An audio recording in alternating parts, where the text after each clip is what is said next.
Buenas noches, soy Percibiche Salvatierra, esta es la edición dominical de Libertad Bajo Palabra. Vamos a insistir en la nómina de los principales poetas de Trujillo para arrancar por algún lado con este país. Y vamos ahora con el segundo episodio, ¿no? Los Nuevos Impares con James Quirós. Nos toca hablar sobre dos autores muy importantes que son Alcides Espelucín y Alejandro Romualdo. Bienvenido, James. Adelante.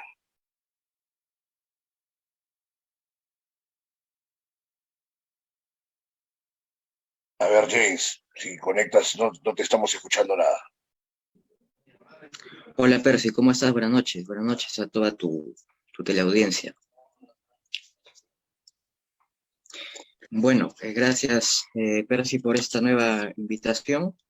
En efecto, vamos a hablar hoy día de dos poetas muy importantes dentro dentro de la región La Libertad, como son Alcides Espelucín y Alejandro Romualdo, dos poetas que dentro de su propuesta poética distan bastante, pero que creo yo, los hermana un compromiso político que asumieron durante durante su vida, ¿no? O en buena parte de su vida. En, en, este en esta primera parte vamos a hablar con Percy sobre Alcides Espelucín, que es un poeta cuya vida literaria trascendió en los primeros años junto al famoso Grupo Norte, fue amigo de muchos compañeros de ruta, como son César Vallejo, Antenor Orrego, José Carlos Mariátegui y otros artistas del escenario local de la época, con quien, bueno, se sabe que tuvieron muchas coincidencias ideológicas en un inicio, ¿no? Bueno, Alcides Espelucín es un poeta que nace en la Hacienda San Felipe el año de 1895 y va a Trujillo, en donde llega a estudiar en el Colegio San Juan y posteriormente en la Facultad de Filosofía y Letras de la Universidad Nacional de Trujillo.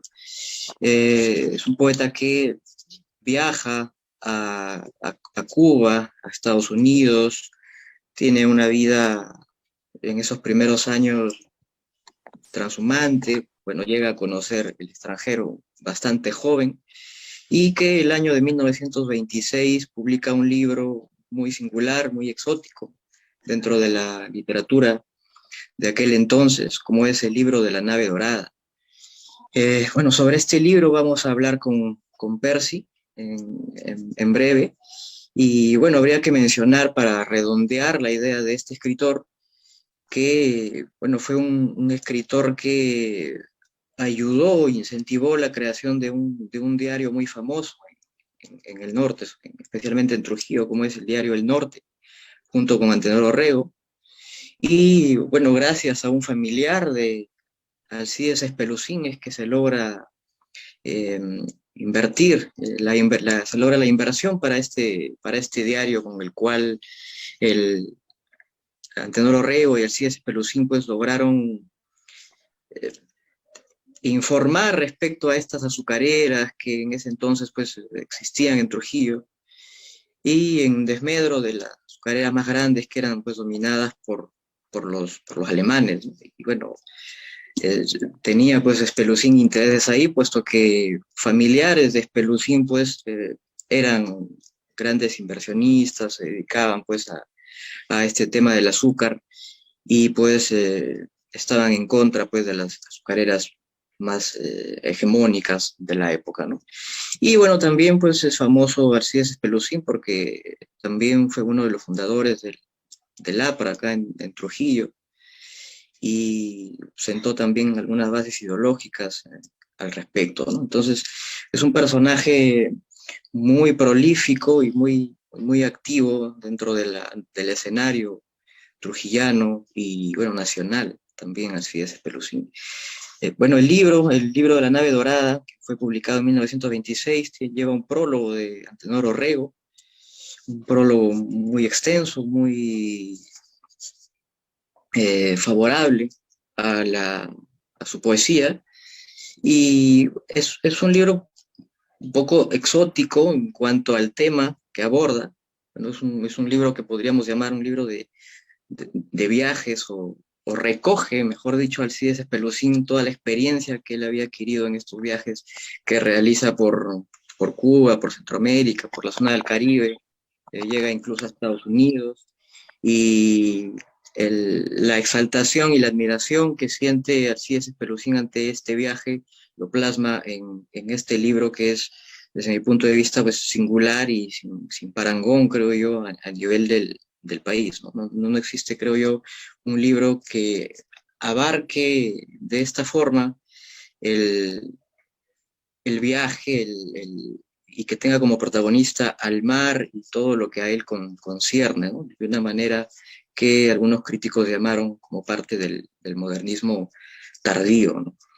Pero sí, tú has podido leer el libro de la nave dorada.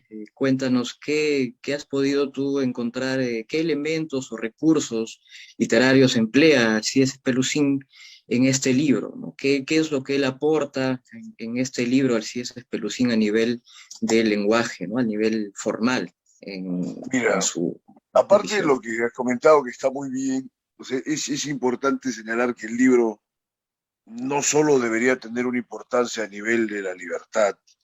Por ejemplo, yo conversaba con Juan Cristóbal, ¿no? Esta semana y vio que íbamos a hablar de Pelusín. Se sorprendió, me dijo, ¿no? O sea, al parecer, el libro de la nave dorada es uno de sus libros predilectos. Esto es curioso, porque ¿qué nos aporta Pelusín? Nos aporta un imaginario francamente deslumbrante, es potente sin dejar de ser fino, que a veces es como una contradicción que no seguimos mucho en la tradición poética nacional, pero está sobre todo lleno de imágenes y más que y más que pues, vanguardista o modernista tardío, también hay una línea de críticos que lo empalman con cierto simbolismo muy particular, ¿no? Que no es legatario ni de los franceses ni de Uren. Por ahí algunos dicen que de Uren, yo no le veo nada de ureniano, pero le añade, aparte de su propia experiencia personal, una dimensión medio esotérica al viaje, ¿no? Lo pone al viaje como pues este tránsito, ¿no? De descubrimientos, de irse hacia lo que no está bien definido, ¿no? Entonces es una exploración metafísica. Eso lo hace en un primer momento muy interesante para mí, ¿no? Como lector y como escritor. Y por supuesto que es plenamente singular. No estamos acostumbrados en nuestro proceso literario nacional a tener autores que se orienten por ese tipo de trabajos que son prácticamente visionarios, ¿no? El solo título es evocador de cuántas fantasías, ¿no? La nave dorada. ¿Tú qué dices, James? Sí, bueno, has mencionado ahí el detalle de Guren que algunos le atribuyen. Em, yo tampoco lo emparentaría con Eguren, pero sí veo que tiene unas ciertas aproximaciones con Eguren e incluso con Chocano en algunos aspectos, pero un poco más lejanos, ¿no? El lenguaje de Alcides Espelucín es más nítido, más claro. Las imágenes se pueden traducir.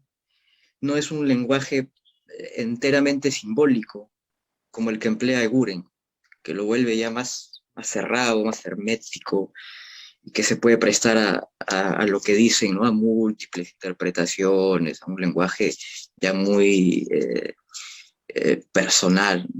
Eh, Espelucín es más bien, sí, como dices, es una persona que escribe tras este viaje y propone sus visiones que ha tenido, pero en un lenguaje más transparente, ¿no? O sea, las imágenes creo que son más comprensibles, se pueden aprender, y no llega a ser este personaje, digamos que no escribe como un pirata o como un corsario, por decirlo de esa No, forma. Es más bien un turista, es como alguien que viaja y que se siente admirado por lo que ve, por lo que encuentra y lo describe, ¿no? Lo exalta, lo admira. sea, desde ese plano veo yo al libro de la nave dorada, ¿no? Pero como bien dices, el, lo que suma Alcides Espelucín a la forma poética es justamente a este río de imágenes. Está plagado el libro de imágenes, algunas potentes, algunas exóticas, y que ayudan mucho a describir esta, estos escenarios, estos paisajes que él ha recorrido. Entonces, como que una bitácora, ¿no? Una bitácora de viaje. Percy, Pero, pero James, antes de pasar al siguiente sí, dime. punto, quisiera solamente agregar, porque de repente eso de ser un turista puede ser objeto de muchas interpretaciones, ¿no? Yo lo veo como un contemplativo que está viajando y que está, francamente, en un proceso de trascender lo cotidiano, que eso también es uno de los puntos interesantes del libro, ¿no? O sea, que no se queda pues en lo banal o en lo ordinario, ¿no? Claro. Trata de Y, superarlo. Y creo que se orienta muy bien por ese camino, ¿no? Si no, no y aspiraría a plantear visiones. Ahora, entiendo que maneja ese lenguaje claro, porque si le hubiera puesto un lenguaje más enrevesado, probablemente la contundencia de esas visiones hubiera menguado, ¿no? claro, y creo que eso tiene relación con con lo que podría ser la personalidad de Pelusín, ¿no? Porque de lo que se ha podido leer de él, eh, bueno, todos advierten que era un personaje muy querido por sus amigos, un tipo que eh, era tipo bueno, digamos. Entonces, la mirada que él tiene es justamente de una persona buena, de lo que él recoge, ¿no? De esa experiencia. Y bueno, se advierte del libro que la experiencia pues, fue positiva, no fue la experiencia negativa, digamos, Trilce, en el caso de Vallejo, lo que él narra es la experiencia negativa en su vida, ¿no? Entonces, el libro de Alcides Espelucín es más bien positivo, ¿no? Recoge experiencias positivas en su vida, como que no hubiese tenido experiencias difíciles o extremas que contar. Entonces, el libro resulta positivo, o sea, es un libro que nos deja un saldo alegre, digamos, ¿no? Por esa exaltación. Eh, y te quería preguntar, Percy, respecto a la significación que tú has podido encontrar en el libro, ya pasando a un plano de la interpretación que se puede recoger de la obra como producto poético, ¿no? Ya más allá de la experiencia del C.S. Pelusín que se traduce en el libro, te quería preguntar si tú crees que así es Pelusín se planteó algún otro tipo de significación mucho más profunda o trató de ahondar en algo más simbólico en el tema de este viaje a la manera de alguna Ítaca o a la manera de alguna suerte de aquellos lugares que uno busca en la mente eh, para volver como el espacio de salvación o el espacio mítico, aquel lugar mítico. ¿Ves el libro La nave dorada como aquel viraje mítico a la manera de un Odiseo, por ejemplo? No lo veo porque, no lo veo en el sentido de esa vuelta, ¿no? Clásica, que siempre Ulises trata de volver a Ítaca y que todo, Gaddafi, está hay toda una tradición de la literatura occidental que ha entendido los viajes siempre con esa intención de volver, ¿no? Pelusín, más bien, en su libro se propone disfrutar del mar y de lo que lo va sorprendiendo el mar, ¿no? Porque es como que no tuviera pues ningún tipo de raíz que lo atara a algún sitio, excepto al mar, ¿no? Y Es sin el tanto disfrute, tormento como tú el dices, viaje. ¿no? No es el mar de Melville, ¿no? Ni el mar de Ulises, que también a veces se ponía terrible, ¿no? Los dioses se ponían en su contra, quedaba el varado. Entonces, con Espelosín no se da esa circunstancia. Y es raro porque la mayoría de los poetas, bueno, son medio trágicos, ¿no? O están muy acongojados, y que están en su derecho de estarlo. A veces lo hemos conversado, pareciera que Whitman es el único poeta que ha sido feliz. Bueno, tenemos a Esperucín también, ¿no? Bueno, y O cómo lo ves tú? pese a que hay, sí, bueno, sí concuerdo contigo, pese a que hay, bueno, varias citas a divinidades, ¿no? Mitológicas, lugares mitológicos, pero como dices, es más el disfrute, ¿no? El disfrute del viaje, el, el exaltarte por el día a día, por lo que ves. Es un viaje apacible, un viaje sereno, digamos, el de Espelucín, ¿no? Lo que me, lo que sí me fascina del libro es que hay una gran cantidad de imágenes del crepúsculo, de la caída del sol, de ver a las embarcaciones como seres humanos, dotarles de humanidad a las embarcaciones encalladas, em,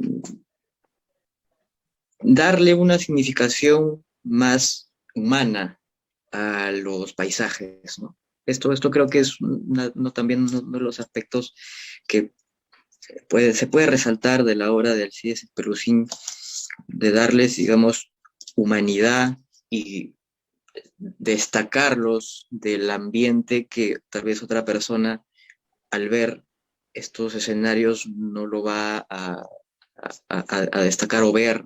Entonces la mirada del poeta me parece que es muy significativa aquí en resaltar estos aspectos, ¿no? ¿Tú ves algún libro o recuerdas tú algún libro, Percy, con el cual se pueda emparentar a Alcides Espelucín en el tema del mar, en el tema del crepúsculo, de escribir los crepúsculos, de humanizar a las embarcaciones, de exaltar la vida marina? Eh, No, que yo ¿Hay algún recuerde, libro? por lo menos dentro de lo que he leído de literatura peruana, no he visto. Es De repente difícil, ¿no? tú has hallado algo, pues es difícil, ¿no? Sobre el mar, sobre las naves, pues ha escrito muchos autores, ¿no? Por ejemplo, si lo comparamos, no le encuentro nada, mira. Que el cementerio marino, Paul Valley, no tiene nada que ver. Y un libro con esta carga también de imágenes que no Tampoco. resultan desmesuradas, ¿no? O sea, están bien puestas, no está saturado el poemario, Son no imágenes está contenidas, ¿no? sobrecargado, son imágenes contenidas, exacto, ¿no? Entonces creo que es un libro Pero aún singular. así es excesivo para bien respecto de las pautas habituales de nuestros escritores. No somos muy Claro, afectos a ser pródigos en imágenes, ¿no?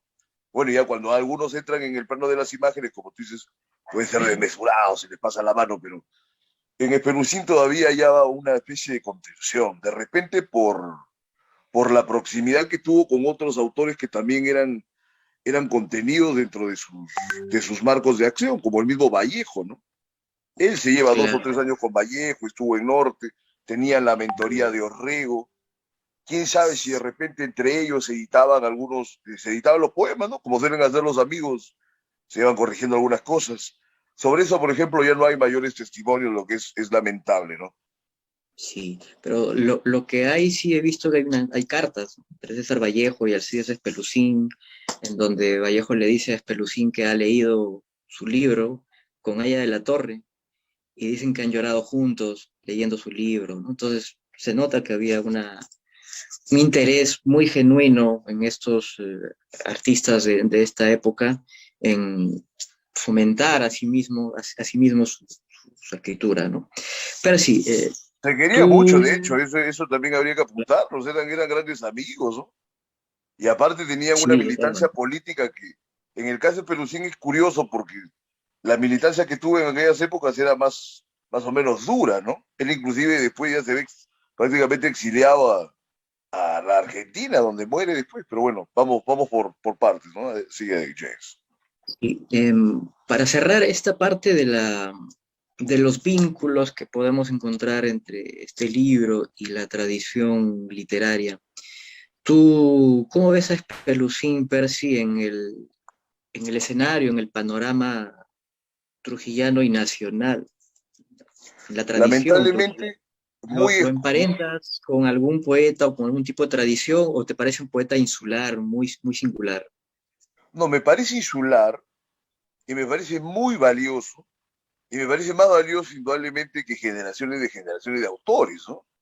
Pero yo creo que fuera de Trujillo, y aún en el mismo Trujillo y La Libertad, se le ha visto pues prácticamente marginado, ¿no? Hacer una especie de convidado, ¿no? En la mesa de Vallejo o con la gente del Grupo Norte, y no se le ve pues como un autor primordial, que considero que sí es un autor primordial, ¿no? Sobre todo por la Sí, línea se ¿ves? le ve en segundo plano. Herética que él propone, ¿no? Y por supuesto que allí pues ha habido un celo político y un recelo político, ¿no? De ambas partes en conflicto, creo, los apristas y los antiapristas. Los apristas porque nunca han podido poner en valor a sus intelectuales y a sus artistas de una manera adecuada, orgánica, ¿no? Notable. Y bueno, los antiapristas o los comunistas porque es lo de toda la vida, ¿no? Entonces por ahí se ha dado una tremenda marginación y por eso es importante que podamos ahora ponerlo en valor y que las nuevas generaciones de escritores y de lectores puedan aproximarse a una obra que va a ser muy de disfrute de todos ellos, ¿no? Creo yo. Y como que Espelucín me parece que tampoco se preocupó, ¿no? En difundir, en divulgar su obra. Creo que su personalidad no, no estaba tan enraizada en este plano de del activismo literario como para divulgar más a través de este poemario, ¿no? Por ahí pude leer de que él en una carta, él le refería, me parece que a Antenor Orrego, de que él no consideraba, pues, su libro de la nave dorada como un libro tan importante, se autocomplacía, ¿no? Con lo que había escrito, pero no le daba quizás la trascendencia debida a su libro, ¿no? O sea, como que se ponía en un plano de humildad innecesaria, ¿no? Entonces, por ahí tal vez pudo haber sido también este tema que tuvo la suerte este libro de pasar un poco desapercibido, ¿no? Pero pasa que a ver, la vida de Pelusín estaba dedicada a la política. O sea, él fue senador, tuvo representaciones parlamentarias, ¿no? En diferentes momentos. Y entonces, cuando tú tienes, bueno, al menos en esas épocas, ¿no? O sea, te dedicabas a la política, no eras pues un tipejo, ¿no? Como un pobre diablo, sino que verdaderamente tratabas de buscar pues un proyecto nacional o un elemento que te permita transformar al país para bien. Entonces, por ahí que le parecía que había otras cosas más importantes que hacer, ¿no? Sin desmerecer el valor de la poesía, pero francamente la poesía y la literatura tienen un sustrato que es francamente humilde, ¿no? Aun cuando seas un genio, respecto de tantas otras cosas que puedes hacer en la sociedad. Sí, justamente es importante también resaltar este aspecto de lo que ya estás adelantando, ¿no? De que Alcides Espelucín fue un poeta, digamos, fue un político y poeta, o sea, fue un tipo con muchas ocupaciones y múltiples intereses, ¿no? Intereses de macros, digamos, ¿no? Y esto quizás es lo más destacado de este escritor, porque pocos escritores, pocos poetas pues se han dedicado al activismo político, como tal vez Alcides Espelucín, ¿no? Eh, Él fue diputado por el APRA, hay que recordar este dato, en 1931, si no me equivoco. Y Creo que en este constituyente. tiempo, pues, creo que ya estamos en épocas de dictaduras. Él tuvo que salir del país, estuvo en Colombia, y luego él vuelve y es esta vez senador, ¿no? Como bien has adelantado. O sea, fue diputado y fue senador por el APRA. Entonces tuvo una sobrecargada agenda política, ¿no? Como dije, fue uno de los fundadores de la célula aprista acá en Trujillo, ¿no? En ese aspecto, Percy, ¿qué opinión te merece la vinculación de la política con el escritor? Vemos que en las últimas décadas los escritores, los poetas, se abocan más a su trabajo de escritura y no hemos tenido, que yo recuerde, obras de envergadura totalizante, de envergadura eh, de querer, digamos, armar un proyecto estético que vaya acorde con el plano político, ¿no? Como lo hizo, por O ejemplo, intelectual. César Vallejo, ¿no? O el trabajo intelectual también a través de ensayos, de obras de ese tipo, ¿no? Por no mencionar el activismo propiamente dicho, ¿no? ¿Qué te parece en este aspecto, si es Espelucín, en este ir y venir que tuvo en su vida, ¿no? En su vida fue docente en San Marcos, luego ha sido profesor también en Argentina, en donde finalmente radicó las últimas décadas de su vida. ¿Qué opinión te merece Alcides Espelucín en este plano, ¿no? En el plano del activismo político y más aún como fundador del APRA? ¿No? Me parece encomiástico, ¿no? En aquellas épocas ese partido pues todavía tenía mucho mérito, mérito que en ese momento indudablemente nadie los podría reconocer en ninguna parte, pero en los momentos que militaba Espelucín, o sea, recuerda que militaba pues, una gente muy, muy importante, ¿no? Y nuestros principales intelectuales y artistas, o sea, estaban orientados a la política. Claro que sí hay secciones, ¿no? Como Eguren, que pues andaba recluido en Barranco, con una generación anterior, pero después, o sea, todos los grandes autores en general en el mundo, salvo excepciones, han tenido por lo menos una curiosidad, una disposición a diferentes tipos de conocimiento y han tenido diferentes tipos de preocupaciones, ¿no? No se han limitado a estar preocupados solamente por su propia materia interior, que puede ser legítimo que lo tenga uno, pero que no te llega pues a un espacio de trascendencia ni siquiera personal, ¿no? Por ejemplo, como ahora que la gente está hundida en la literatura del yo, en ese momento era imposible. No solamente querían transformar eh, el mundo de las artes, querían transformar el país entero, querían cambiar el mundo con más intensidad que en los años 60. En esas épocas la gente ha querido cambiar el mundo. Y francamente tenía pues el influjo de la Revolución Mexicana, la Revolución Rusa, etcétera. Entonces estaban imbuidos de un apetito de trascendencia que luego se ha perdido, como se han ido perdiendo muchas cosas conforme han ido cambiando los tiempos, ¿no? A mí me parece encomiástico y me parece que le suma, aunque de una manera paradójica, no media contradictoria, su obra. Porque en la nave dorada pues no vemos absolutamente nada de una indagación sobre el poder o el ejercicio de gobierno, ¿no? Sin embargo, ese era un elemento constitutivo de la vida de Peruzzi. Entonces hay una bifurcación que lo dota de una complejidad muy interesante. Y me ¿Tú gustaría crees, precisar Percy? que se pierde su segundo libro en una intervención policial en su casa. Y le queman todos los Claro, papeles, se van sus cosas y entre ellas se perdió un segundo libro. Pero bueno, sigue tú, James, por favor. claro, sí, eso fue producto pues del exilio, y bueno, toda esta tragedia que vivió el APRA en aquellos tiempos, ¿no? ¿Y tú crees, Percy, que esta situación de tragedia, históricamente hablando, del- de la primera parte del APRA, de los años 20, 30, ¿crees 30, que sí.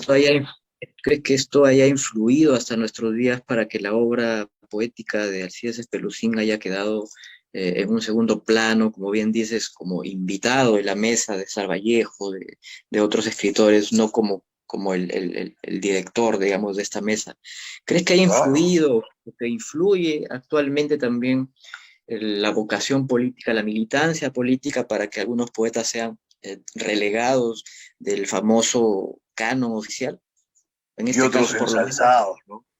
en este caso, por Claro, lo menos, la edición absolutamente. trujillana. Y en Trujillo, mira, yo le hallo hay un elemento más grave todavía, porque Pelusín contó que era pues La nave dorada, un libro finamente construido, por todo el cúmulo de actividades que le conocemos, su vida política, era una persona que se la jugaba entero y en momentos difíciles, como el otro autor que vamos a tratar más adelante, que es Romualdo. O sea, eran dos personalidades de un gran carácter. Ahí lo que yo me preguntaba en el curso esta semana que estaba investigando sobre ellos era cómo es posible que luego el trujillano promedio haya cambiado tanto. No encontramos émulos de estos personajes así nada más, ni en el medio intelectual, ni en el medio literario, y tampoco en el medio, digamos, del ciudadano promedio. Ahí sí veo, por ejemplo, el influjo de la política. Pienso, aventuro que las masacres de Sánchez Cerro, ¿no? Cuando el año de la barbarie, bueno, le imprimió pues una especie de trauma generacional y posgeneracional a los trujillanos hasta el momento, ¿no? Indudablemente pienso que a Espelucín se le ha relegado por el tema político, tanto porque los mismos apristas no tienen intelectuales ni críticos literarios de fuste, ni les ha preocupado valorar a Espelucín ni a ningún otro intelectual, ni al mismo Orrego, etcétera, y a la vez quienes son opositores y han sido opositores perennes, ¿no? A ese partido, eh, han obviado hacer un elogio de Espelucín como corresponde, ¿no? Ahora, te comentaba lo de Juan Cristóbal, gran comunista, todo lo demás que todo el mundo lo sabe, admirador de Espelucín, pero es una rara avis, por ejemplo, ¿no? Pero sí, para redondear esta primera parte respecto a poeta Alcides Espelucín, em, ¿qué, qué es lo que ha pasado en en la mente, digamos, del escritor que ha dejado de ser un intelectual y se ha convertido únicamente en un escritor que usa sus herramientas y se ciñe a ellas? ¿Qué es lo que tú puedes ver, para no entrar a hablar del plano nacional? Porque, bueno, Ok. estamos hablando primero del plano trujillano, ¿no? Hemos tenido en los últimos años, pues, algunos hechos significativos dentro de la historia, dentro de la política, ¿no? En los últimos años, un gobierno de Alianza para el Progreso, hemos tenido una hegemonía prista muy larga también, hemos tenido gobiernos de, de dictaduras militares y los hechos que has mencionado también mucho tiempo atrás, la dictadura militar de Sánchez Cerro, las matanzas, etcétera, ¿no? Entonces, vemos ahí varios puntos, varios, digamos, hitos dentro de la historia acá en Trujillo. Y has mencionado un dato importante, ¿no? Dices que estos hechos que han podido marcar fuertemente en la mente de las generaciones tras generaciones, haya podido ser una de estas causas para que el escritor haya dejado de ser intelectual y un activista político, ¿no? Desde tu perspectiva, ¿cuál crees que hayan sido estas razones, además de las que has mencionado, para que el escritor, centrémonos en el poeta, ¿no? Haya dejado de ser ese actor intelectual que era en los comienzos del siglo XX, ¿no? El mismo Vallejo, el mismo Espelucín, Antenor Orrego y, bueno, Aya de la Torre, y bueno, tantos escritores en esta época que tenían una vocación, por lo menos, ¿no? Una vocación política, ¿no? Si bien no llegaron a ser militantes muchos, pero tenían por lo menos la vocación política, ¿no? Pero en estos últimos años, pues el escritor como que ha dejado de ser ese intelectual y ese faro espiritual de las generaciones, como antes lo era tal vez González Prada y muchos otros, ¿no? En el plano trujillano, Percy, ¿cuál crees tú qué adviertes que ha pasado para que suceda esta regresión, digamos, ¿no?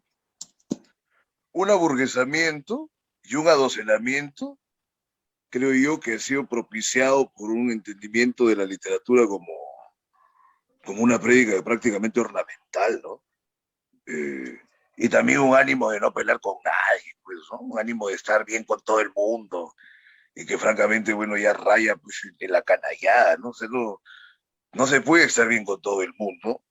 Y segundo, hay que decir las cosas como son, ¿no? Porque hay mucha doblez y mucha hipocresía y francamente las veo crece pues en el mundo quizás todos los días, pero mientras tú vas particularizando y enfocando la mirada de una manera más detenida, o sea, pareciera que en Trujillo pues eso ha crecido de una forma que, acuérdate cuando estábamos a la universidad, son décadas de décadas que no hay manifestaciones críticas, no hay conversatorios en los que haya una confrontación verdaderamente, ¿no?, de ideas que están contrapuestas. En nuestra experiencia, no creo que tú vayas a negarlo, porque prácticamente hemos vivido episodios parecidos, ¿no? Nunca hemos visto ni siquiera participación de los intelectuales, ¿no? De los 70, 80, sabemos que tienen simpatía política, pero no se manifiestan en la escena pública para hablar de esos temas. Entonces, como que tenemos un grupo bueno de místicos o de relacionistas públicos, pero se ha perdido completamente el aspecto trascendental que se entendía antes por lo que era la figura de un intelectual, ¿no? O de un poeta, y que inclusive el vivo Vallejo lo tuvo a su manera. Como ¿Cómo lo ves? que, como que paradójicamente estas mejores condiciones que han facilitado la economía y bueno, el sistema actual, como que paradójicamente esto ha adormecido a las mentes más lúcidas a través de esta generación, ¿no? Porque yo no dudo de que pueda haber gente con la capacidad para transmitir sus ideas, pero el tema está en la falta de espíritu o de ganas para hacerlo, ¿no? Porque después creo yo que, bueno, existe mucha gente con la que puedes conversar y criticar de literatura y de política, pero tal vez lo que está faltando es esta vocación, ¿no? Por lo menos la vocación política, ¿no? Creo que se ha Nadie se quiere perdido. complicar la vida y por Nadie se quiere yo complicar. discutiría la presunción que tiene de que hay gente con la que se puede. Por ahí siempre puede haber alguna excepción, pero no es la norma habitual ni es la condición promedio, ¿no? No es la condición del promedio. Sí, creo que podríamos pasar a hablar sobre Romualdo para ir definiendo también ya este último segmento del programa. Alguien justamente que era más confrontacional y que era la excepción a esta regla que estás exhibiendo, pues justamente era Romualdo, un tipo Claro, más de roce, de crítica, eh, tal vez uno de los últimos poetas trujillanos que tenía esta vocación y este activismo por los duelos literarios, en el buen sentido de la palabra, de buscar polémica y de casarse con esas polémicas. El caso de Romualdo es, es muy distinto al de Alcides Espelucín porque Romualdo va a Lima desde muy niño y no hace una vida social ni literaria en Trujillo, ¿no? Él más bien ya vuelve después a Trujillo esporádicamente, pero sus inicios, a diferencia de Pelusín, que sí lo fueron en Trujillo, eh, son muy distantes en el caso de Romualdo. Entonces, digamos que Romualdo se hace literato en Lima, ¿no? Como que se va a Lima pese a que hay un poema en donde él expresamente dice yo nací en la libertad, etcétera, ¿no? Entonces reconoce pese a estar en Lima sus raíces trujillanas o liberteñas. En el caso de Romualdo Percy hay, bueno, varias cosas que vamos a tratar de sintetizar. Vamos entrando primero al tema literario. Él gana el Premio Nacional de Poesía en 1949 y en 1945 me parece que lo gana Eyerson, este premio, con Reinos. y en el 53, si no me equivoco, lo gana Washington Delgado, el Premio Nacional de Cultura, creo, con Claro. Formas de la Ausencia. Entonces, ¿a qué voy con este dato? ¿No? Que estamos en estos años de la generación, iniciando la generación del 50, que como todos sabemos, pues es dominada por una forma de expresión eh, que es deudora de la literatura española, ¿no? El buen decir, la adjetivación eh, enjollada, preciosa, exaltada, la literatura muchas veces retórica de la generación del, perdón, de la versión española, ¿no? Entonces, no es casualidad que estos tres libros, estos tres autores hayan ganado estos premios, unos libros que son muy tributarios de esta forma de escritura española, ¿no? Entonces, ¿a qué voy con esto? A que Romualdo en un inicio no tuvo tan marcada esta vocación política. Romualdo empezó escribiendo una literatura muy cercana todavía a las literaturas de corte español, como dije, el buen decir, las adjetivaciones, el- la expresión clara, la exuberancia verbal, el sonido, la imagen, la música. Y hay un primer periodo en donde Romualdo escribe desde la Torre de los Alucinados esta literatura de este tipo, ¿no? Una poesía bien escrita, pero muchas veces cayendo en este enjollamiento que muchas veces ya comienza el oído a frenar, ¿no? Ese es ese sonido que ya posteriormente va cambiando con el coloquialismo de los años 60, los 70, que vienen, ¿no? Como que ya eh, un, un freno, ¿no? A este tipo de escrituras, ¿no? Pero Romualdo lo hace bien, creo yo, en algunos de estos libros. Bueno, no es un escritor, digamos, de bajo calibre, es de gran calibre la obra de Alejandro Romualdo, pese a todas las, Poderosísimo. las escrituras que ha transitado. Entonces, yo he podido ver, para poder sintetizar toda su vasta producción, que en esta primera parte él escribe de esta manera. Pero luego tiene dos poemarios que, digamos, son el cambio de tránsito y radical de escritura, ¿no? Que son Poesía Concreta en 1952 y Edición Extraordinaria, el libro más polémico de 1958, ¿no? Que marcan, digamos, este cambio en, en su escritura. Percy, tú has podido también revisar esta obra de Romualdo. Quisiera que nos puedas decir qué características tú justamente encuentras en estos diferentes periodos de la literatura de Alejandro Romualdo, ¿no? A qué obedece estos tránsitos, más allá obviamente de la madurez que uno pueda tener, ¿no? ¿A qué obedecen estos tránsitos estilísticos, estéticos de Alejandro Romualdo y cómo también los adviertes tú, ¿no? Las características encuentras, además de las ya mencionadas. Mira, en primer lugar yo te diría que ahí el compromiso político y la ideología es primordial para el desarrollo que ha tenido la obra de Romualdo. Ahora, yo estoy absolutamente en contra, ¿no? Y siento casi la necesidad personal de expresarlo, o sea, con el comunismo.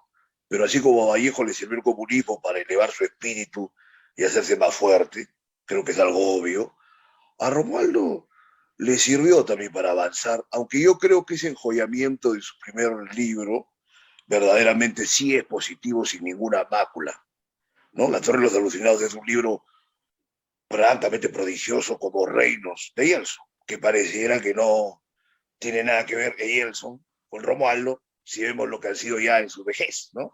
Pero en ese primer momento han sido, creo, los dos autores que han tenido un mayor dominio del verbo y un mayor conocimiento, creo, por lo menos una profundización en esencias plenamente poéticas. Eso es algo que me parece muy importante resaltar, Porque mira tú el camino que podría haber tenido Romualdo de no haberse comprometido con el comunismo, que ha tenido, pues, por supuesto, hay miles de elementos que se pueden criticar, ¿no? De repente algunas cegueras ante diferentes momentos históricos, que como intelectual, digamos que no fue para nada crítico o lúcido, pero como poeta, él se lanza a, a escribir cosas que creo yo que en un individuo menos fino hubiesen resultado pues unos panfletos espeluznantes, pero que la calidad de Romualdo los pudo elevar y encumbrar, como el famoso poema de Tupac Amaru, que está pues en edición extraordinaria, ¿no? Entonces veo de que ahí ha habido una cosa paradójica, como sucede siempre en los grandes poetas, ¿no? Y estamos hablando de un gran poeta. Yo creo que debe ser importante que se señale esto de que entre Yeltsin y Romualdo han sido los dos poetas de esa generación que han tenido mayor destreza para el ejercicio de la poesía. Dentro del cauce que tú dices, hispano y enjollado, pero absolutamente poderosos los dos. Y Romualdo me parece ya en lo personal el más poderoso, ¿no? Fuera ya de otros elementos técnicos, digo, por la impresión de lo que sus imágenes han provocado en mí como lector. Ya es. Mira, este cambio drástico y radical de Romualdo, claro, obedece a toda esta experiencia española también, porque Romualdo tiene un poemario, ¿no? España Elemental, que va en la onda de Rafael Alberti, de Neruda, en exaltar la, lo sucedido en España con las dictaduras y esta guerra con republicanos, etcétera, La ¿no? guerra civil, claro. Entonces, digamos que hay una piedra de toque o de cambio radical en la mente de Romualdo que deja todo ese camino recorrido, que como bien reconoces es poderoso, sobre todo con La Torre de los Alucinados, que también comparto que es un buen poemario, y cambia radicalmente su forma de escritura y no la vuelve ya a tener, no vuelve a recorrer ya este camino Romualdo desde dos libros que, bueno, más me gusta el Poesía Concreta de 1952 y posteriormente el polémico Edición Extraordinaria de 1958. José Miguel Oviedo dicen que hizo una crítica muy potente contra este libro, ¿no? Acusándolo de panfletario en muchos aspectos, de rozar lo panfletario y la enunciación verbal, que se queda en la enunciación verbal, dice Miguel Oviedo y otros críticos, ¿no? O sea, únicamente el describir hechos, describir momentos sin interpretar y cambiar ese lenguaje a poesía, o sea, un lenguaje prosaico, en otras palabras, ¿no?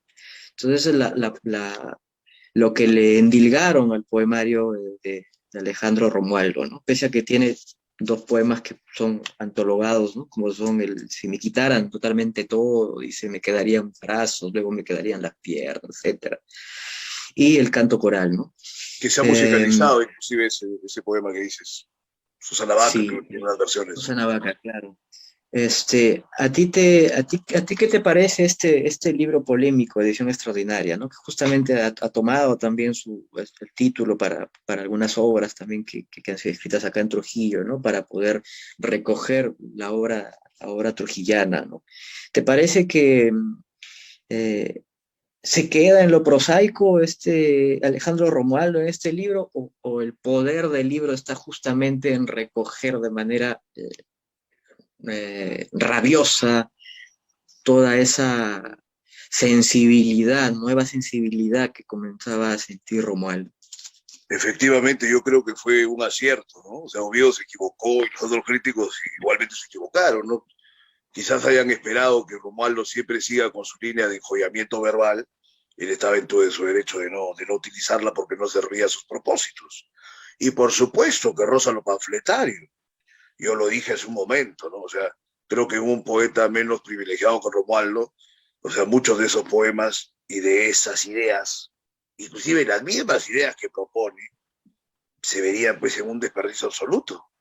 Pero Romualdo con su talento, pero con su dominio de la palabra, pudo sortear esos abismos, ¿no?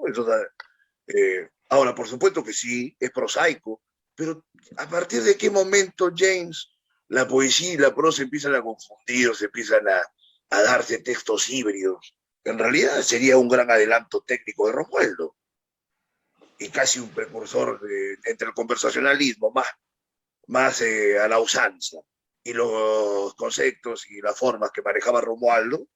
Me parece que Romualdo es en gran medida superior a la mayoría de este tipo de autores. Entonces, estaba abriendo más bien otro camino, que por supuesto pues, estaba muy vinculado a su ideología. Entonces, acá nosotros debemos tener cuidado inclusive podemos despreciar hasta la ideología del autor, pero podemos valorar el producto estético de una manera independiente, ¿no? Que es algo que acá más bien no estamos acostumbrados a hacer, ¿no? Se ensalza más bien a quienes van con nuestras ideas, se niega a lo que se oponen y no valoramos a las muestras artísticas como lo que son, ¿no? Yo creo que fue un acierto de Romualdo James y me parece que está abriendo ahí un camino nuevo. Y ojo que Romualdo no deja de experimentar, porque tampoco se queda con la forma de edición extraordinaria. O sea, él sigue explorando nuevas fórmulas y nuevas posibilidades para su poesía, creo que hasta en sus últimos años, pese a que se dedicó ya más a la pintura. Sí, lo que dices es cierto y es admirable ese aspecto del escritor, ¿no? El tema evolutivo. Y Romualdo, pues, inmediatamente de haber encontrado esto, o de haber hallado, digamos, este lenguaje despojado de la incontinencia verbal, un lenguaje más bien seco, árido, directo, eh, escribe luego como Dios manda, cuyos primeros versos son como una especie de continuación de edición extraordinaria, así una alusión a volver, ¿no? Porque lo escribe después de muchos años, este libro, y dice, aquí vuelvo de mi destierro, algo así. Entonces, como que él mismo nota que el libro pues ha tenido un impacto, ¿no? Entonces, hay una especie de continuidad. Pero después, Percy, como bien dices, Alejandro Romualdo, pues sí, experimenta efectivamente, y bueno, son insólitos estos dos libros, El movimiento y El sueño, ¿no? Que no sé si has tenido oportunidad de poder interpretar este libro que es raro, porque hace una comparación de la llegada del hombre a la luna con la revolución, con las guerrillas. Bueno, pues es algo un poco difícil tal vez de conectarse estos dos episodios, ¿no? La llegada del hombre a la luna, ese tránsito, con el tránsito de los guerrilleros y toda su parafernalia, ¿no? Pero bueno, él lo hace a través de estos versos, utiliza la hoja en blanco, digamos, para escribir esto, ¿no? Por un lado, el camino del hombre a la luna, de los rusos también intentando llegar a la luna, los proyectos en el espacio. Y por otro lado, utiliza la hoja en blanco también para describir al movimiento guerrillero, ¿no? Trata de cabalgar en paralelo estas dos historias, ¿no? Un proyecto, bueno, insólito. Y en la extensión de la palabra, que es un poemario ya de madurez también, en donde él ya juega en toda la hoja en blanco y comienza a colocar las palabras, y bueno, es como un collage, ¿no? Es una cosa bien, bien, bien rara en Alejandro Romualdo, pero hace ver el instinto evolutivo, ¿no? Pero es que no Y hay que olvidar que él finalmente, era un artista plástico, él era un dibujante y Marita pintor, ¿no? Blanco, Entonces tenía ojo de pintor y por eso le permitían hacer esos desplazamientos sobre las páginas, ¿no? Como que hay una pero tradición también poética que hace uso de ese tipo de formas, ¿no? De los caligramas Bueno, y después la poesía concreta, ¿no? De los brasileros. Claro, como que también Claro. entra a ese aspecto de la poesía concreta, ¿no? Y mira, Percy, luego de esta experimentación, Romualdo luego saca un libro que es Ni pan ni circo, que fue publicado en Italia, en edición bilingüe, y hay elementos, pues, romanos, ¿no? En este poemario, ¿no? Y está el ¿En famoso qué año es ese verso, ¿no? libro? Francamente, ese libro yo ya no lo he revisado. ¿Ah? Lo voy a buscar, Es pero 80 y tantos, 90 y tantos. Y bueno, ahí está el famoso verso, ¿no? Donde dice, los que aquellos que te cortaron las piernas te regalan las muletas en acto público, oh magnánimos. Una onda así, ¿no? Donde habla del... Pero es duro el hombre, ¿no? O sea, es uno de nuestros poetas duro, francamente, y poderoso, no solamente en su expresión de escritura, sino que olvídate, o sea, quien esté viendo ahora mismo y que vaya a buscar a Romualdo recitando sus poemas, ¿no? Hasta en eso era muy singular. ¿Eh? Yo no he leído a otro poeta peruano con esa contundencia, ¿no? Expositiva, verdaderamente atronador, ¿no? Mira, Verdaderamente me y encantó su es lectura, ¿no? interesante, es interesante y me voy a permitir leer este breves versos para que se pueda entender, ¿no? Cómo es que Romualdo mantiene esta sed de justicia, ya dejando atrás la experimentación y volviendo ya a un lenguaje fuerte, a un lenguaje vigoroso, y ahora sí ya cargado de ironía, cargado de sarcasmo, con este poema Miseria de la ideología, se llama, con un epígrafe de Wisława Szymborska, ¿no? Nada más terrible que una conciencia limpia en el tercer planeta del Sol. Y empieza el verso. Los mismos que las piernas te cortaron en estricto privado, hoy te regalan las muletas en acto público. Oh, Pluvio, agradece a Magnanimus la gracia. No lo pienses dos veces, solo una cabeza tienes. Entonces, es una parte de este libro, ¿no? Ni pan ni circo, en donde vuelve cargado con toda este lenguaje ya fuerte y con otros recursos, ¿no? Que antes no había utilizado. Si antes el lenguaje era más despojado del verbo en la parte de edición extraordinaria, luego la experimentación, pero ahora le suma elementos ya de sarcasmo, de ironía, y mantiene un nivel verbal alto, ¿no?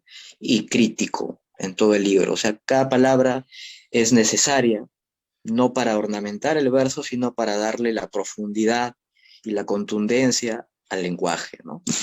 Entonces, es muy clara, muy preclara la evaluación de Romualdo en este aspecto, ¿no?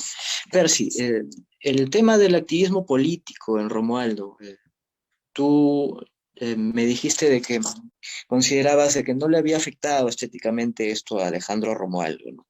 ¿Podrías saber mencionar algunas cosas más sobre este punto? Me parece que inclusive en este último libro, que yo no lo he revisado, te soy honesto completamente, conozco por supuesto ese poema que has leído, que sí se ha divulgado bastante, pero entiendo que hay un gran desengaño, ¿no? Para la época en la que él lo publica, o sea, sobre todo de que él había apostado ciegamente, ¿no? Y con locura, ¿no? Con frenesí, con euforia, por el socialismo, por el comunismo, ya de plano, por la revolución.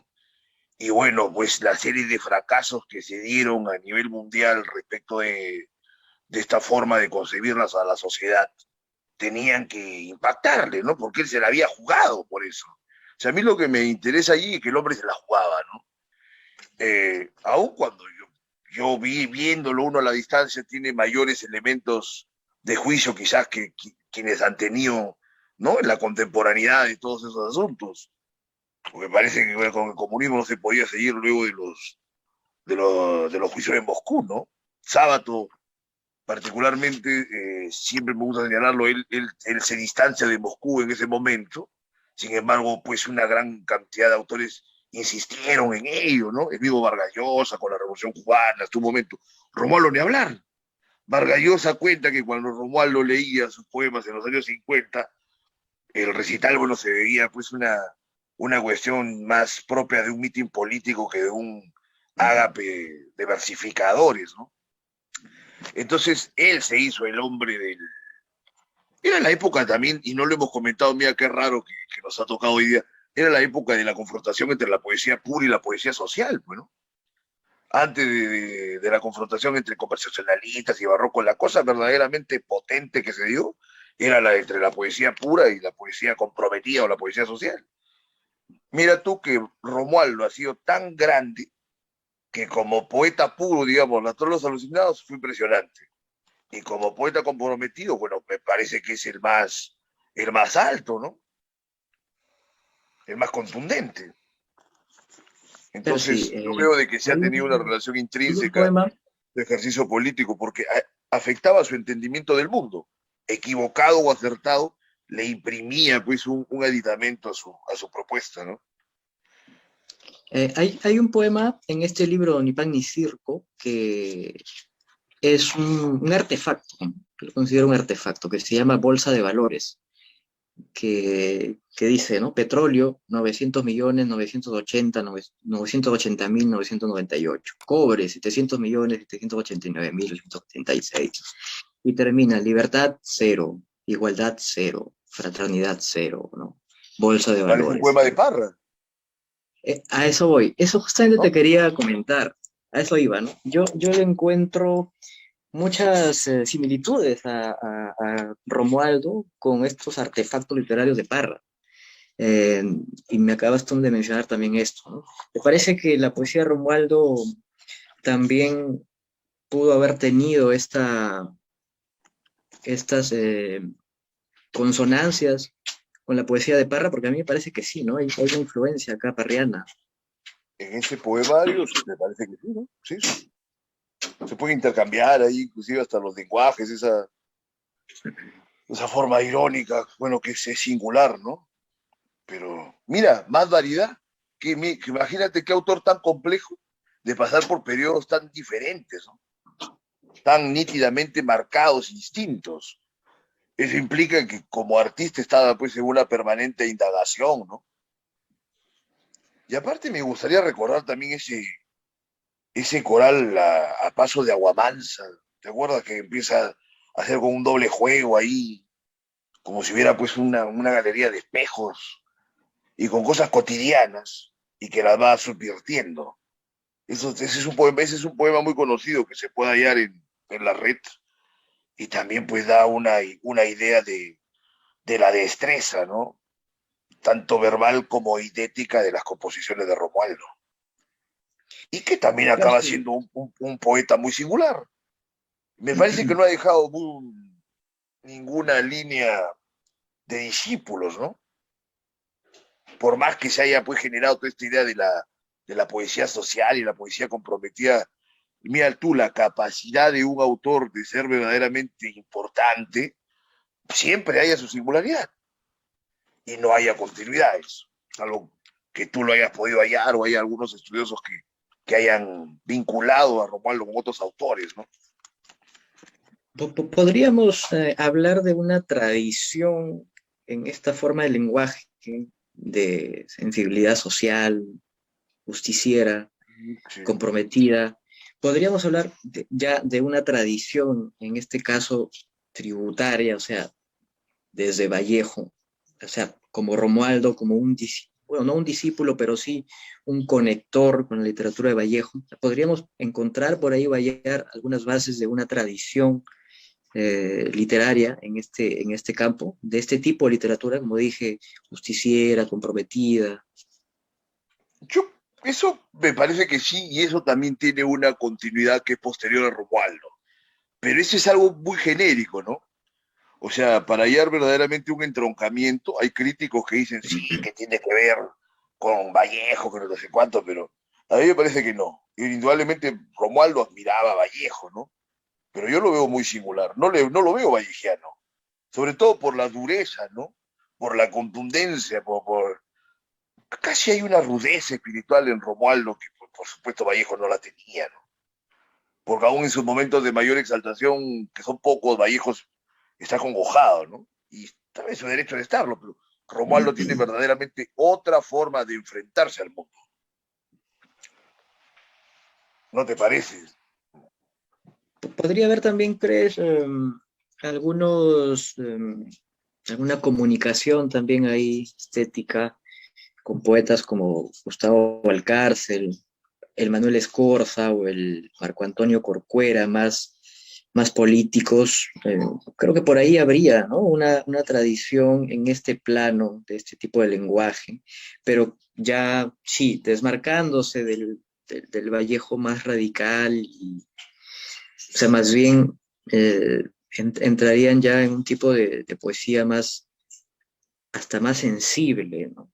Porque no deja de ser sensible, o sea, de No, no. conectarse con el tema de la sensibilidad, ¿no? O sea, no son, no dejan la poesía en este campo del activismo, ¿no? Claro, sino que en Vallejo me parece como que es permanentemente una víctima de sus circunstancias o de lo que pasa, ¿no? En el mundo. A Romualdo por ratos lo siento como que fuera él más bien, como que tiene más bien un apetito más de ser victimario, ¿no? De los opresores, una cosa así, ¿no? El Inclusive, imagínate tú el poema sobre Tupac Amaru que lo hubiera tratado Vallejo. Es imposible. Claro, porque la mayor desolación, ¿no? La mayor injuria, la cosa más terrible que le pasó nunca a ningún otro peruano, ¿no? Y Romualdo hace algo exaltatorio de esa tragedia y de esa pérdida, porque es una derrota. Pero imagínate, Romualdo hace de esa derrota un canto de reivindicación y no acepta la derrota. Digamos, ya pasando a otro plano no estrictamente formal, ¿no? Sino del contenido que te propone. Y todo el mundo se sabe el pero poema, no podríamos, sé si todo el mundo lo piensa, ¿viste? Y regresará y volverá y no podrán y no lo van a desaparecer. Lo destruyeron, le hicieron todo lo que le hicieron y va a volver. Ahí cae en la utopía, ¿no? Nunca volvió y nunca lo vio y fracasó el socialismo y fracasó todo, pero ahí está su poesía, que trasciende, creo yo, esa coyuntura, ¿no? podría A la haber algún coyuntura de tipo que de le escribió esas cosas. similitud también con ese enfoque, tal vez en masa, ¿no? De Vallejo, ¿no? Cuando todos se juntan al cadáver y lo hacen andar, ¿no? Tal vez podría haber por ahí algún tipo de, Con las variaciones de sus de personalidades, sí simbolización, puede ser, ¿no? una simbolización también muy parecida, ¿no? En el tema de cómo reivindicar al, al hombre, en este caso en masa, ¿no? El personaje anónimo, y en canto coral, el personaje claramente personificado, pero me parece que también por ahí hay, ¿no? Un simbolismo parecido, ¿no? En el tema de que no se acepta esa derrota, pero ya, tema más lírico en Vallejo, ¿no? Con más fuerte en Romualdo. Pero los últimos años de Romualdo, se sabe que, bueno, también a consecuencia de su edad, él ya no salía muchas, no tenía muchas apariciones públicas. ¿Y tú crees que esto haya sido también movido por el desencanto que mencionaste, del fracaso, de estas convicciones que él encumbró en algún momento y que luego fracasaron? ¿Crees que pudo haber sido significativo esto para que Romualdo haya dejado tal vez de aparecer públicamente, de tener ya esta presentación, o simplemente sentía una figura pública y simplemente quería pues descansar de toda esta parafernalia que se creaba en torno a él, ¿no? No hay, no hay, por ejemplo, una gran biografía sobre Romualdo, ¿no? Ahora que hablamos de Espelucín hace rato sobre Espelucín, no hay ni videos en YouTube.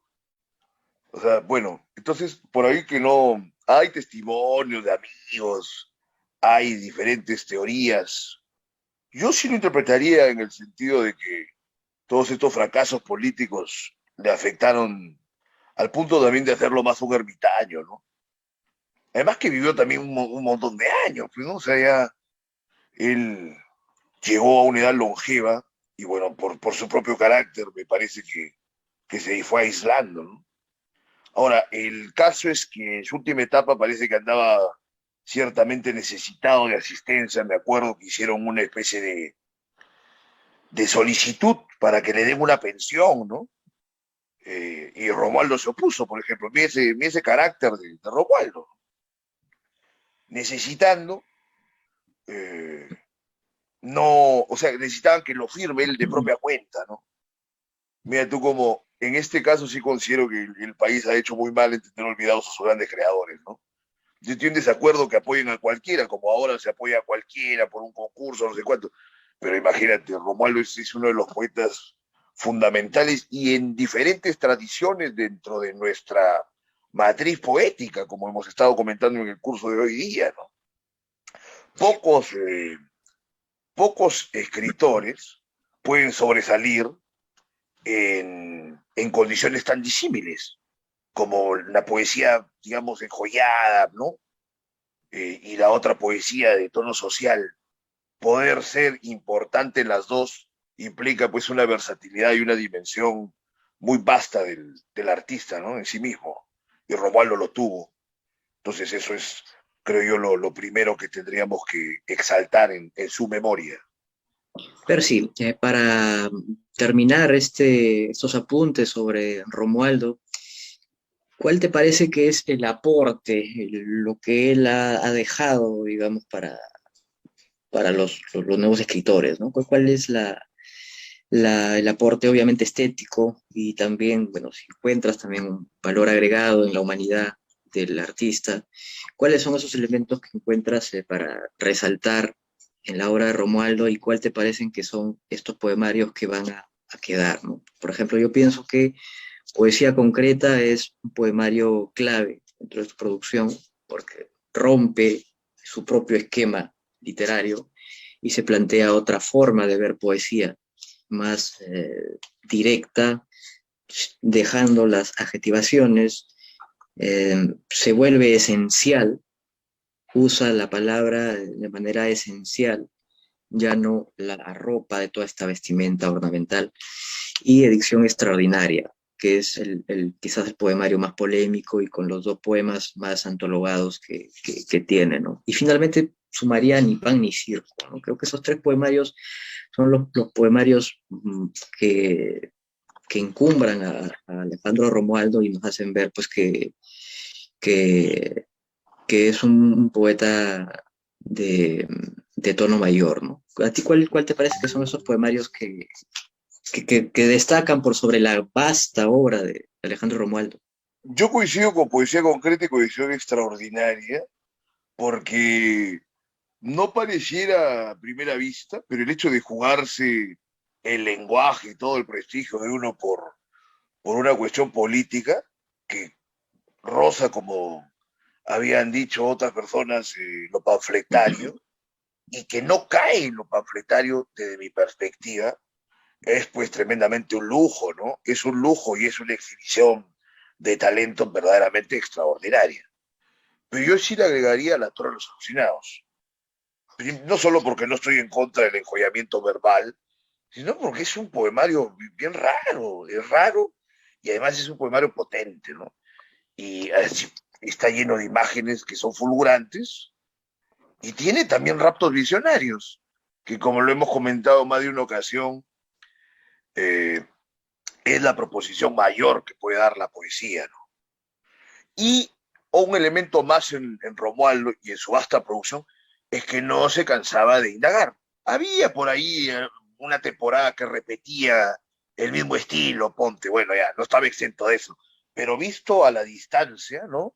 De de su vasta obra, en el curso de su prolongada vida, se ve de que siempre estaba buscando nuevas maneras de decir y que se iban coludidas con las maneras en que iba interpretando el mundo, ¿no?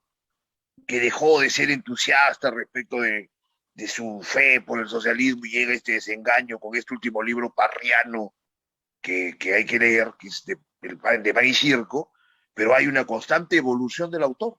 Y esa también es una marca mayor de la calidad del artista, ¿no? No detenerse en una producción ya bien establecida y con resultados garantizados.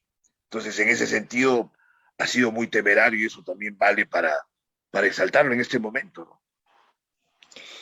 Bueno, para terminar mi participación, yo diría que hay una, hay algo que los une, los liga a estos dos poetas, ¿no? Que es, como ya dijimos, la versatilidad que tuvieron en sus vidas y coinciden pues en el activismo, ¿no? En la vocación política más acentuada en Romualdo en cuanto a en la escritura, ¿no? Pero el activismo también de Espeluzín pues se ve en los trabajos que tuvo la, para el inicio de la APRA en Trujillo, ¿no? Creo que son dos escritores, dos tipos de generaciones de escritores que se han perdido en Trujillo y que prácticamente ya no existen. Ese tipo de escritor de aspiración a artistas totales, creo que ya no existen, ¿no? En el caso de Romualdo fue dibujante, y dibujante crítico, ¿no? No el dibujante eh, común, sino el de la crítica, ¿no? Y por un lado, Espelucín con el activismo y su participación, incluso política, ¿no? Y llegó a ser incluso, pues, diputado y luego senador, ¿no? Por el APRA, ¿no? Por la libertad, obviamente, ¿no? Entonces creo que se ha perdido este tipo de escritores, ya no existen en Trujillo y, bueno, pues... vamos a tratar ya más adelante otro tipo de escritores que ya no tienen este tipo de participación política y social, ¿no? Que son más bien ya más abocados al tema del lenguaje y a la búsqueda ya meramente formal, ¿no? Bien, entonces te agradezco tu participación, Jace. Vamos a seguir con estas conversaciones pronto. Eso ha sido todo por hoy en Libertad Bajo Palabra. Nos vemos el próximo miércoles. Que tengan una gran semana. Buenas noches.